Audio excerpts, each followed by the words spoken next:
Hello and welcome to another video tutorial brought to you by octotuts.com. Today's tutorial was actually inspired by photobucket.com. I was just looking through Photobucket, looking through the pictures, and I found this image and I decided to try to duplicate it.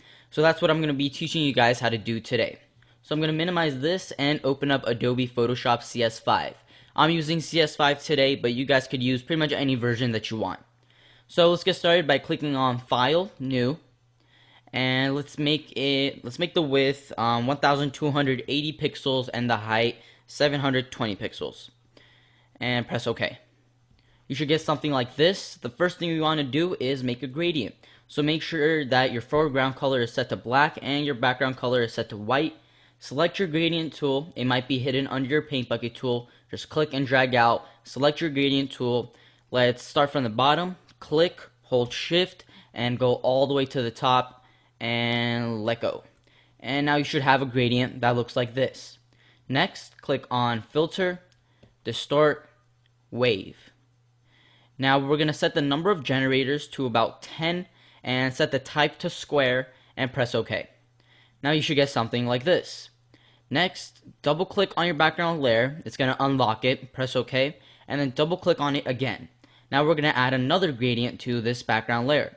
So click on Gradient Overlay and click on the gradient and let's select a rainbow gradient. These are already pre-installed into Photoshop. All you have to do is click this little arrow, select the spectrums, and then it'll tell you if you want to replace it, press OK, and then you'll come up with the spectrums. So just select the first one, press OK. Let's switch the angle to 0 and the blend mode to linear burn. And then let's set the opacity at about 80% and press OK. I'm going to do another thing. I'm going to create a new layer now. Command Shift N if you're on a Mac or Control Shift N if you're on Windows.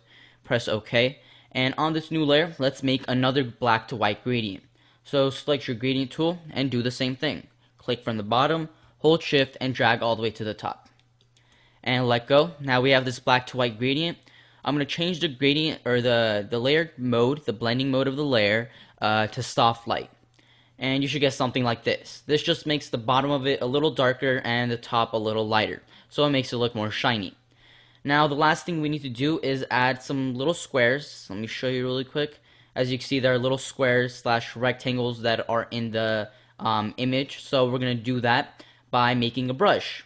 So let's go to File, New, and we're going to make a new image. The width is going to be 50 and the height is going to be 100. And press OK. Now we're going to choose the paint bucket tool, select the color black, and just paint this in black. And then we're going to go to Edit, Define Brush Preset, and press OK. I've already made the brush, I've already pre-made it, so I'm going to press Cancel. Once you made the brush, click on the brush tool, select the brush, and then go to Window, and click on Brush or F5 for the shortcut key, and we're going to mess with a couple of the settings. Let's click on Brush Tip Shape and let's get started by making sure the size is at 100 pixels, and I'm going to set the spacing at about 350. Next, click on Shape Dynamics, set the size jitter all the way up to 100%. Let's click on Scattering, set the scatter all the way up to 1000%, the count to 1, and the count jitter to 100%. And next, you want to find your opacity jitter. I'm using Adobe Photoshop CS5, so it's labeled under transfer. It might not be labeled under transfer if you're using another version of Photoshop, but just find your opacity jitter and set that up to 100%. And now we're set. So let's head back to this image, select the color white, make our brush a lot smaller, and then just go ahead and start clicking down. Actually, let me make a new layer first. Command Shift N if you're on a Mac, Control Shift N if you're on Windows. Press OK, and now use the brush tool and just click down. And as you can see, these random squares start appearing. And just keep doing this for the rest of the image.